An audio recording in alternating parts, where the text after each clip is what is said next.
You know what is wild? There is this presence that some leaders have, and I see it every now and then. Very recently, I was in a conference room for a networking event, and I saw one person there. He was not really saying or doing anything different, but there was something about his presence, the calmness around him. People were attracted to him. It was like people wanted to follow this person without him trying to do anything special. What I've noticed is people want to follow them or be in their presence not because they have some big title or because they are the smartest or the most intelligent people in the room. Sometimes people don't even know who they are, but it is their energy which pulls people towards them. I'm sure you have felt this. You walk into a meeting and there is one person who changes the room, right? Everybody leans in, relaxes, and engagement goes through the roof. Everybody is suddenly more engaged in the room because one person walked in. They are not even doing anything special. They are just there. Now that is what I call energy or simply presence. Your energy as a leader, who you are being in any given moments, has a huge impact beyond what you say, beyond what you do. Nobody can see this invisible energy or presence, but people can feel it.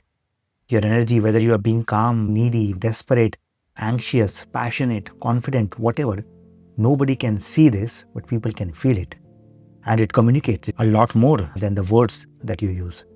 Every result that you have in your company, in your team, in your life is a mirror image of what is going on inside of you. That energy you're carrying with you wherever you go, every result in your life is a mirror image of that energy inside of you. How people respond to you, how fast things move, how much trust exists in your relationships, in your organization, is a mirror image of who you are being. Energy that you carry with you is a mirror image of who you are being, your presence. All the results are created from you and then later on your team's state of being. Your team's energy and your energy is creating every result you see in your life today. Because the truth is simple, right? You cannot outdo who you are being. You just cannot. If you are being angry, that will show up in what you do. If you are being calm, that will also show up in what you do. If you are being desperate, that shows up in everything you say or even without saying a word. And if you are being confident and simply present without any neediness, that calm presence is magnetic. People are attracted towards that. And there's no way you can outdo who you are being. Who you are being leaks into everything that you say and leaks into everything that you do. So today, I want to talk about the 5 states of being, 5 energies that make leaders magnetic. These are the states of being that make people feel safe, inspired, and ready to follow you anywhere without you trying to do anything special. But before that, let me share a story. Let me share a story of 2 CEOs that I worked with. Both of them were smart. Both of them were experienced business leaders. Both had decent businesses also. But if you visit their offices, you would see a completely different world in both of these offices. One of them had a team which was constantly stuck. There were slow decisions being made. There was continuous drama, a lot of talking, a lot of energy, but not enough movement.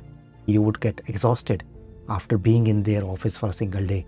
You would see people playing it safe. You would see people pointing fingers and a lot of energy, but not really movement in any particular direction.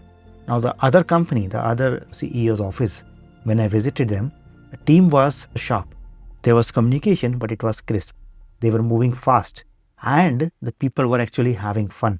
They were being clear, crisp and precise in their communication, but they were also having more fun. They were more relaxed.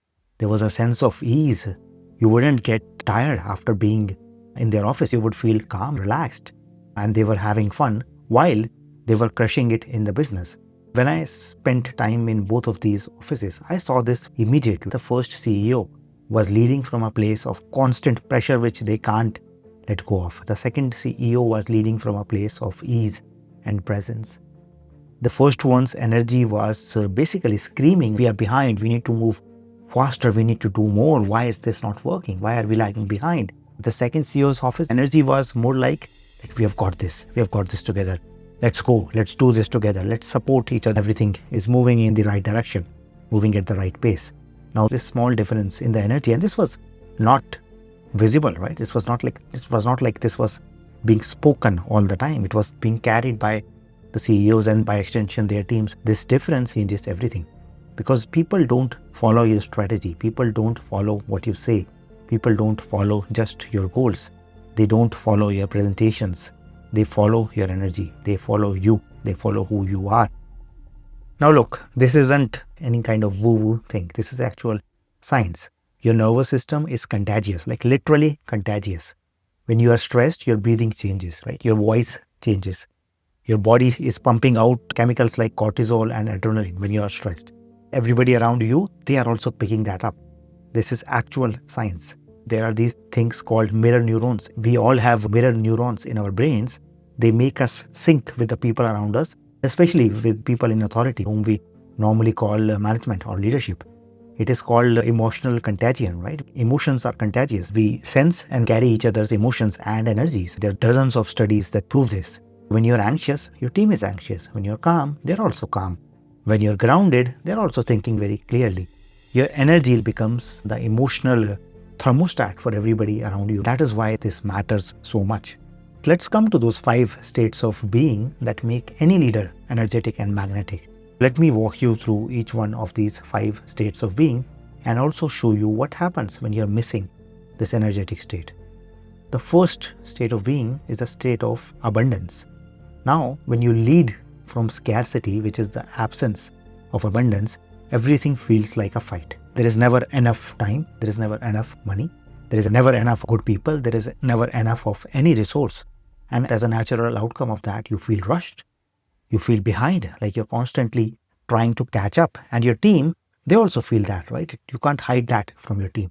They also start protecting themselves. They start hoarding information. Politics start to happen in the workplace. People start to do the bare minimum because they can feel that if something goes wrong, something bad is going to happen, which they are sensing from you. That is what scarcity does. It creates contraction, it creates tension. You tense up when you think there is not enough of anything, and the people around you also tense up physically in their bodies, in their language. Now, just flip that. When you lead from abundance, your nervous system is relaxed, completely relaxed. You are not operating from, I need to fix this now. You are not operating from, I am missing something, I am lacking something. You are operating instead from a place of, there is always another way. We have got more than enough, or we can figure out a way. There's always a way. There is never a lack of anything. When your brain actually feels safe, your prefrontal cortex lights up. That is the part of the brain which does any kind of creative thinking and problem solving.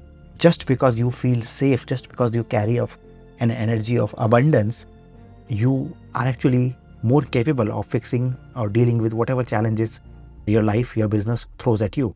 And when you're anxious, the same part of your brain shuts down.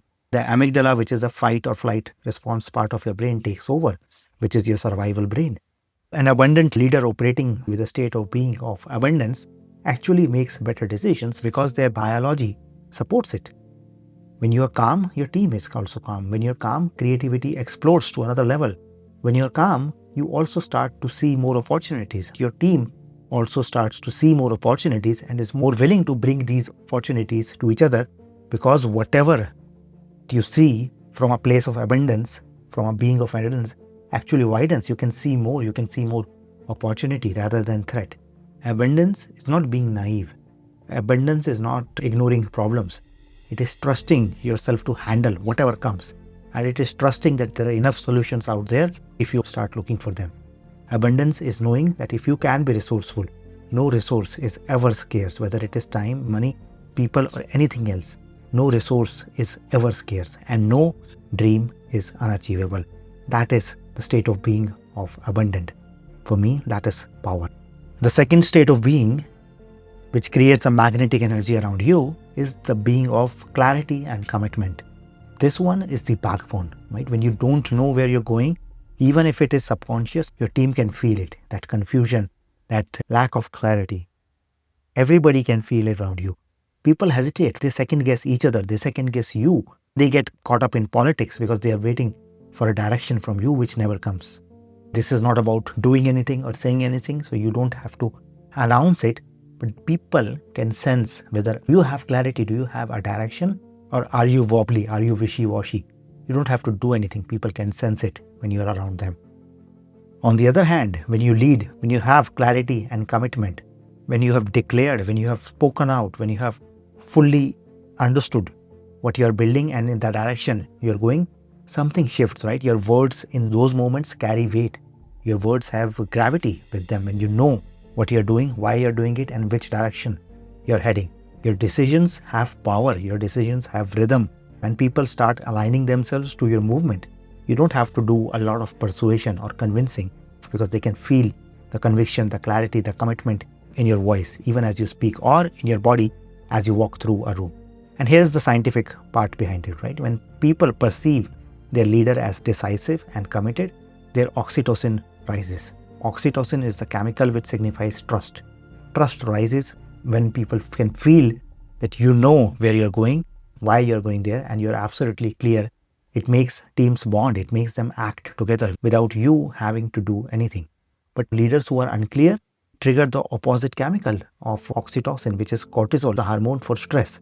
That creates doubt. And every time you operate from a space of a lack of clarity, your team also starts to become wishy-washy. If you want people to commit, you have to commit first. If you don't see commitment in your people, you have to question your own commitment. Where am I not committed? Where am I not clear? Where am I not moving in a singular direction? If you want alignment, get clear within yourself first. The truth is very simple. You can't lead anyone anywhere if you don't know where you're going. Let me repeat that. You can't lead anyone anywhere if you do not know where you're going. The third state of being after clarity and commitment is the state of being which we normally call non-attachment. Let's talk about control, because control kills leadership faster than anything. When you're attached to being right, looking good, being in control, or being liked, you stop leading and you start managing. You try to control outcomes. You try to control people and other people's emotions. What happens as a result? Resistance. When you push people, people push back. This is one of the laws of human beings. When you push somebody, they will push back. People feel manipulated. When you try to push, they stop speaking honestly. It creates resistance. Even in the best case, you get compliance. You don't get commitment. You don't get innovation. People follow you because they have to, because they're so afraid of what comes if they can't give you what you want, which is control. So what you get is compliance. What you get is obedience. What you don't get is creativity. You don't get innovation. Now, on the other hand, non-attachment is freedom. It is complete freedom. And full commitment, complete commitment, and non-attachment go together. They might sound like opposites, like if I am not attached, how can I be committed? Full commitment, this can be a paradox. Full commitment and non-attachment actually go together. Commitment is saying this is happening, there is no way out of it. I know where we are going, there's no question mark, full commitment. Non-attachment is saying it is okay if it doesn't happen. And these two go together, right? The very magnetic, energetic state of being for a leader is this is happening and I am perfectly okay if it doesn't. Non-attachment is leading from service, not from ego, not from control. Non-attachment is saying, thinking, believing that I care deeply, I am fully committed for this outcome, but I am not defined with it. And I will find another way if it doesn't happen. Non-attachment, while staying fully committed, is powerful because it changes who you're being, because it changes your whole vibe. It changes how you speak, it changes what you respond to, it changes what you don't respond to, it changes how you respond to what you respond to. Right? You become lighter, you become easier to follow, you become easier to talk to, you become almost impossible to annoy or to irritate.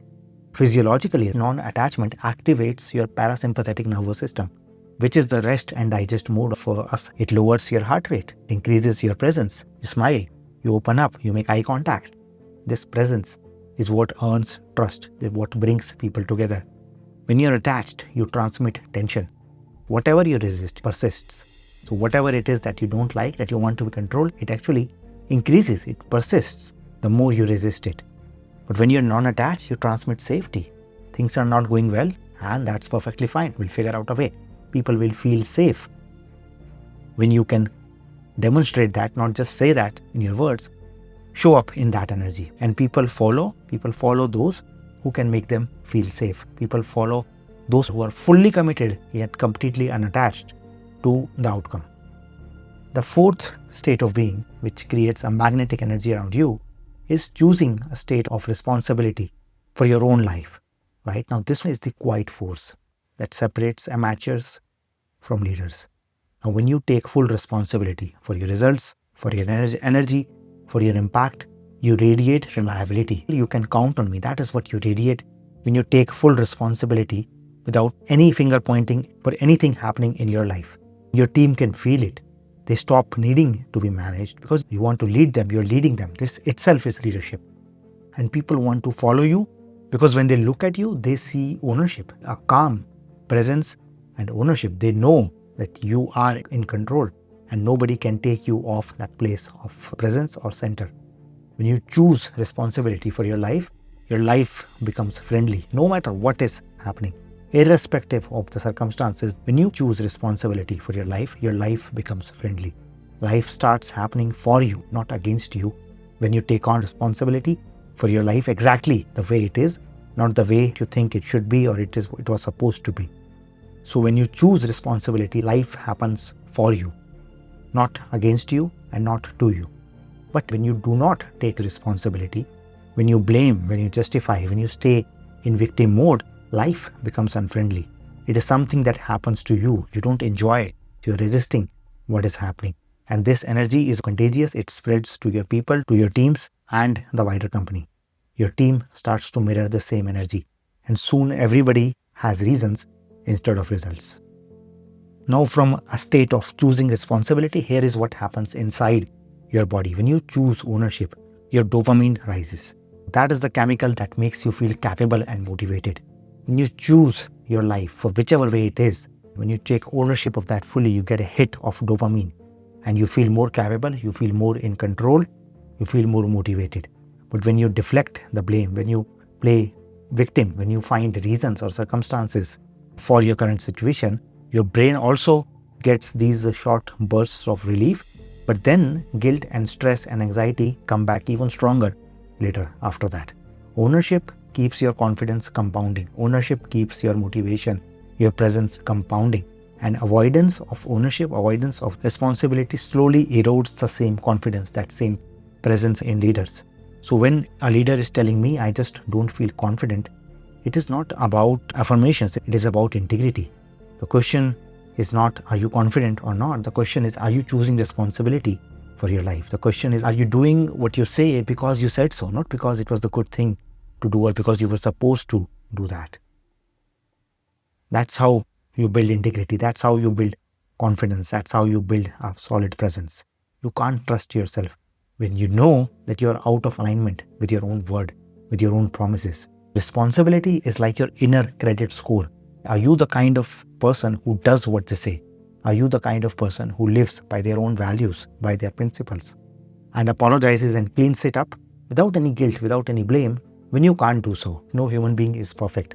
But no matter what happens in your life, you can always choose responsibility, which starts with doing what you say, saying what you mean, and when you can't live up to what you have said, immediately going out, cleaning it up, apologizing, making amends if you have to, but without trying to hide or deflect blame onto something or somebody else. Now, see, the idea is very simple. When everything in your life happens for you, not against you, nothing is against you. When everything in your life is friendly and you start to own that, every circumstance, every reality of your life, your confidence, your power, your trust, your ease, and your leadership starts to compound. The fifth and final state of being, which makes your presence, your energy magnetic as a leader, is open and warm state of curiosity and listening. I'm talking about listening, real listening, which is not waiting for your turn to talk, which is not just hearing the words. This is listening to understand the other person, to understand where they are coming from, what their motivations are, what they are feeling as they are saying something to you. This is listening not just to the words, but also to what people are not saying. And when you can listen like that, you give people one of the rarest experiences in life, which is of being listened and of being seen just as who they are, without you trying to get anything out of them or trying to change or control them in any way. When you can listen to people like that, listen to the words that they are saying, but also listen to what they are not saying. When you can listen to what they are feeling, where they are coming from, when you can step into their shoes without any sense of judgment, this is one of the rarest experiences you can give to anybody, which is of feeling seen and heard completely, fully, just as who they are. And that changes everything. People don't just give you answers if you can listen to them like that. They give you their truth. They speak, they share, and they reveal so much. And every conversation around you becomes easier. People open up. They share insights they otherwise would never have shared. Genuine curiosity, genuine listening creates connection, creates a bond, creates trust. This trust then creates performance in your team. When you can listen to people from this level of depth, it slows your brain waves down to alpha state. It creates a state of alertness, but a complete relaxed alertness. Now that is when your intuition is the sharpest. That is when your empathy is alive. And that is when your communication almost becomes effortless. That is when your team feels heard, like their oxytocin spikes. The trust grows within each other. They literally start to feel bonded to each other and to you. Now, on the other hand, when you don't listen, when you're in your own mind, when you're trying to control, when you're trying to manipulate somebody's reaction, you trigger the opposite. You trigger social pain. People don't feel safe around you. People forget about trust, leave alone performance. And now, when you can listen, the same region of the brain lights up and it brings people together. When you don't listen, the same brain region shuts off. And that is why people disengage, often silently, without even telling anybody. Even when people are physically present in meetings, they're not there. Listening is powerful.